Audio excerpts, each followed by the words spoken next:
ബീഹാറിൽ നിതീഷ് കുമാർ നയിക്കുന്ന എൻഡിഎ സർക്കാർ ഇന്ന് വിശ്വാസവോട്ട് തേടുകയാണ്. അതിന്റെ വിവരങ്ങൾ കൂടി.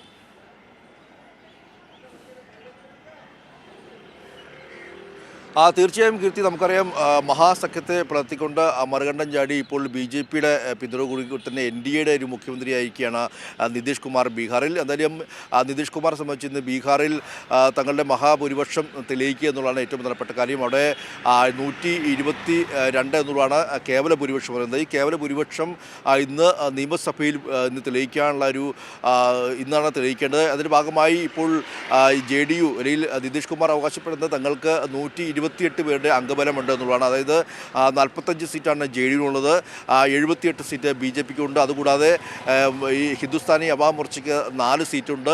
ഒരു സ്വതന്ത്ര അടക്കം ഒരു 128 പേരുടെ അംഗബലമുണ്ടെന്നുള്ളതാണ് ബീഹാറിൽ നിതീഷ് കുമാർ സർക്കാർ അവകാശപ്പെടുന്നത്. എന്തായാലും ഇന്നിപ്പോൾ ഈ കഴിഞ്ഞ ദിവസങ്ങളായിട്ട് ഇതിൻ്റെ ഭാഗമായിട്ടെല്ലാം തന്നെയും വളരെ വലിയ രാഷ്ട്രീയ നാടകങ്ങളായിരുന്നു ബീഹാറിൽ അരങ്ങേറിയത്. പ്രത്യേകിച്ച് ഈ MLA-മാരെല്ലാം തന്നെയും പരസ്പരം വിലക്കെടുക്കുമ്പോൾ എന്ന ഒരു ഭയത്താൽ MLA-മാരെ പല സുരക്ഷിത കേന്ദ്രത്തിലേക്ക് മാറ്റിയിരിക്കുകയായിരുന്നു.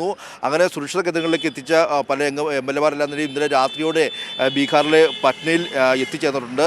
കഴിഞ്ഞ ദിവസം JDU സംബന്ധിച്ച് ഏറ്റവും പ്രധാനപ്പെട്ട വെല്ലുവിളി എന്ന് പറയുന്നത് 45 പേരിൽ കഴിഞ്ഞ ദിവസം വിളിച്ചു ചേർത്ത യോഗത്തിലേക്ക് 4 MLA-മാർ എത്തിയില്ല എന്നുള്ളതും ഏറ്റവും പ്രധാനപ്പെട്ട കാര്യമാണ്. ഈ 4 MLA-മാർ യഥാർത്ഥത്തിൽ ഈ JDU BJP ശരി, സിബി ആണ് കൂടുതൽ വിവരങ്ങൾ നൽകിയത്.